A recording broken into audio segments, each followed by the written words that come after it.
think that's interesting too, and you brought up Tough Enough, because to me, wow, it just seemed to me that, but I guess not, that a lot of that fake was either people who don't watch, don't know, and they just use that term. But you still think that people that still watch will use that term and things like that. I mean, even all the injuries that the rest. I mean, these aren't injuries that they're just saying, oh, he broke his arm or he has a shoulder injury. Oh, they're just saying that. No, legitimately, these are injuries. Baseball, football, and basketball have enormous audiences because of one reason and one reason alone, and that's because everybody's played them as a kid.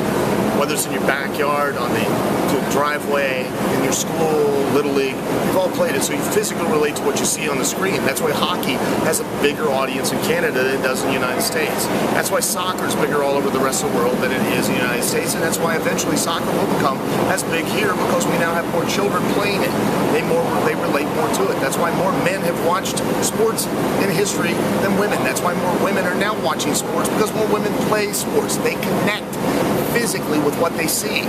You don't physically connect with what you see in the wrestling ring, so therefore you assume that it's that word. Right. Some talent up and coming. Can you give us a few names of anyone that you're seeing that, hey, you know, keep an eye on? Gosh, Bobby Roode, James Storm, Austin Aries. Austin Aries has got a lot of everything. Bubba Dudley to Bully Ray. Bully Ray. All the guys here. I would hate to single out one person, because I got to tell you, up and down the roster, there's so much potential, and that's the other thing too. People have to stop comparing TNA to WWE. WWE has had literally decades of experience. Vince's grandfather, father, and now Vince have had that experience, that time to build that machine, that understanding. TNA has been in existence for 10 years, and to be able to, if you see our live show in a different setting than here in Orlando, you put side by side Raw and Impact from an arena, and Raw from an arena, they look identical. They maybe do a few things, but we're doing it with a third of the production, a third of the budget. And it's all because of the passion and the drive, and that comes from Dixie Carter on down. I have never been so impressed. And I'm not saying it because I work for the company, because if I didn't think so, I wouldn't say it. I've gotten smarter, I just won't say it at all. But in the past, I'd call it spade. From the talent, to the backstage people, to the production people, to the agents, honestly, everybody works so hard. Office people, everybody busts their hump to make this happen, and to do it on a level that's far beyond what they probably should be able to do, based on budget constraints and things like that.